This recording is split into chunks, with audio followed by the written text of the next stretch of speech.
mula-mula watak dia tu digambarkan seorang yang lembut tau. Kita tengok dia macam mat-mat lembut kan.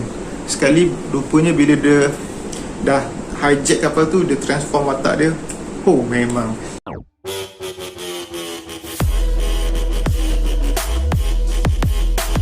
Hey guys, what's up? Assalamualaikum, selamat datang ke Bob Perspective. Hari ni saya nak buat review mengenai filem Blood Red Sky.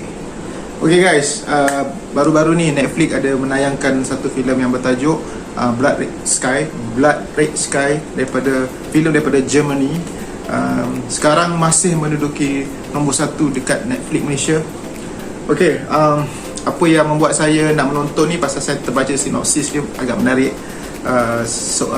Di mana berlakunya hijack dalam kapal terbang yang oleh teroris. Kemudian benda tu bertukar menjadi sesuatu yang luar biasa. Dia bukan sekadar kes hijack, tapi dia menjadi seorang ibu ni cuba menyelamatkan anak dia. Demi menyelamatkan anak dia, dia terpaksa mengeluarkan monster di dalam dirinya. Itu dia punya sinopsis. Okey, macam saya kata tadi, cerita ni daripada Jerman. Saya tak kenal pelakon-pelakonnya kecuali seorang daripada Amerika. Ada yang berlakon Prison Break yang jadi abang dia tu, Dominic Purcell ke apa, macam mana nak sebut nama, saya tak sure. Okey, kisahnya sekumpulan teroris yang hijack kapal terbang ni daripada Jerman ke Amerika. Kalau tak silap saya dah tengok beberapa hari lepas, tak apa ingat.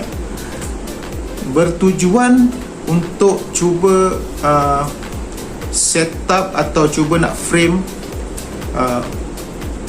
teroris, cuba nak frame orang Islam yang macam mana 9/11 dulu. Diorang cuba nak recreate benda tu dan kesalahan tu diletakkan kepada orang Islam. So jadi dalam kapal terbang tu diorang dah memang setting juga untuk ada beberapa orang Islam naik kapal terbang tu. So adalah yang diorang dah buat, diorang nak frame. Dan ada beberapa orang Islam dalam kapal terbang tu diorang nak gunakan untuk diorang ni baca ayat atau satu statement mengenai serangan yang diorang nak buat tu dalam bahasa Arab. So diorang nak diorang biasalah nak meletakkan kesalahan ke atas orang Islam. Asal teroris je orang Islam kan. So cerita ni sebenarnya lebih daripada sebuah kisah teroris lah atau hijack. Dia sebenarnya adalah kisah vampire. Saya sebenarnya seorang yang kurang sangat berminat dengan filem-filem vampire. Tapi untuk filem ni saya suka filem ni kerana dia membawa satu sisi lain filem vampire. Dia meletakkan watak vampire tu kepada seorang manusia biasa yang di mana dia juga adalah seorang ibu yang struggle untuk mengubati penyakit dia tu, penyakit vampire itulah. So dia macam on the way ke Amerika tu sebenarnya adalah tujuan untuk cuba cure dia punya penyakit atau dia punya curse sebagai vampire tu. Okay, so dalam cerita ni dia ada backstory sikit macam mana dia dapat dia jadi vampire pada asalnya tu, along the way dalam cerita tu. Dan saya suka cerita ni bila mana mulanya cerita ni dia tunjukkan yang dia tunjuk bahagian akhir cerita tu dulu dekat intro kan. Dia tunjuk kapal terbang tu dah landing. Kapal terbang tu landing dengan keadaan yang terombang-ambing. So kita tahu kat situ dia ada masalah atau pilot dia tu bukan profesional. Mungkin someone yang siapa-siapa dah cuba untuk mendaratkan kapal terbang tu. So bila dia dah mendarat, kita nampak seorang kanak-kanak lelaki turun seorang diri. Dan dalam kapal terbang tu, dekat kokpit tu, tempat pilot tu, ada seorang lelaki. Orang lelaki tu yang orang Islam tu lah yang cuba di frame tu. So permulaan dia itu. So banyak tanda tanya lah. Saya suka cerita macam ni. Dia bagi kita tanda tanya dulu, misteri dulu. Slowly dia akan explain dekat kita. Sebelum saya meneruskan review ni, mungkin lepas ni ada beberapa spoiler Kalau yang tak nak dengar spoiler boleh berhenti menonton dekat sini. Okay, saya suka macam mana dia menunjukkan seorang manusia tu yang sebenarnya dia tak nak dan dia cuba untuk menghindarkan diri dia daripada menjadi vampire. So dia jumpa beberapa jalan yang dapat bukan cure tapi mereverse sedikit dia punya transformation kepada vampire tu. Dan dalam cerita ni, dekat kapal terbang tu, dalam hijack tu, dia ditembak dan tak lama lepas tu dia hidup balik. Sebagai vampire memang kita tahu dia orang ni kononnya tak boleh mati. Dan ubat yang dia ambil untuk reduce dia punya transformation tu pun ada, tapi dia tak nak ambil. Dia tak nak ambil sebab dia cuba nak selamatkan anak dia. Anak dia masa tu kira dalam tahanan teroris tu lah. So dekat situ perlahan-lahan kita nampak dia perubahan dia tu daripada satu stage ke stage yang lain, ke stage yang lebih drastik sebagai vampire tu.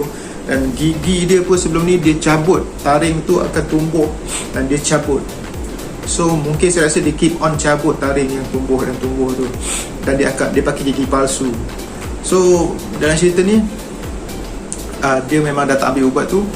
Benda tu lama-lama dia bertukar menjadi totally transformation sebagai seorang vampire tu lah. So bila dia dah mula transform dan dia cuba untuk menyelamatkan anak dia, dalam proses dia menyelamatkan anak dia tu banyaklah pergelutan terjadi dan dia terpaksa membunuh orang dengan cara menyedut atau menggigit dan menyedut darah mangsa kan.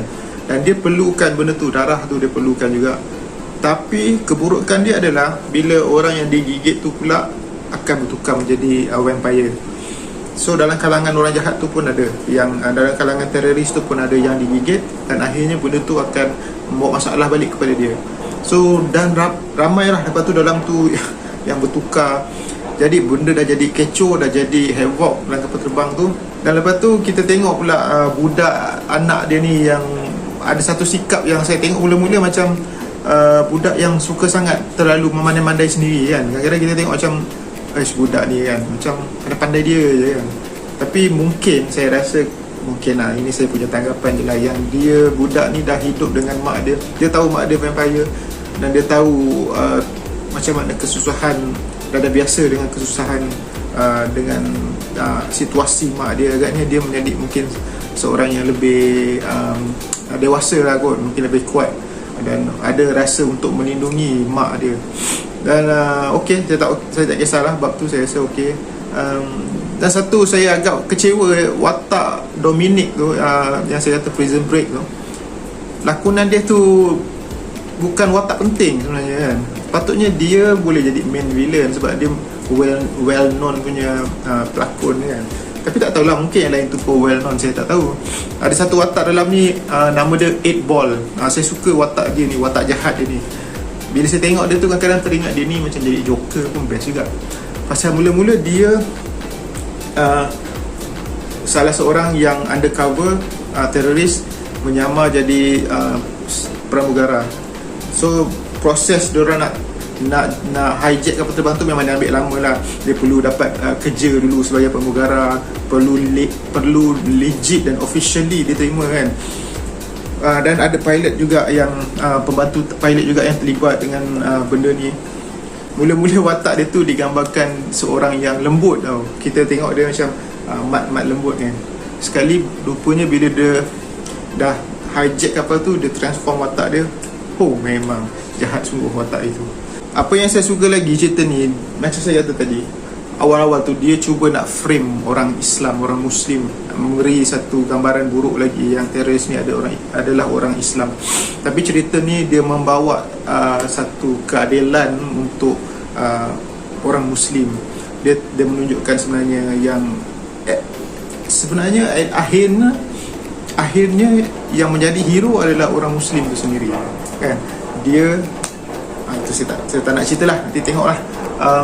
Dia yang menjadi hero dan dia tunjuklah macam mana propaganda diorang cuba untuk memburukkan nama orang-orang Islam.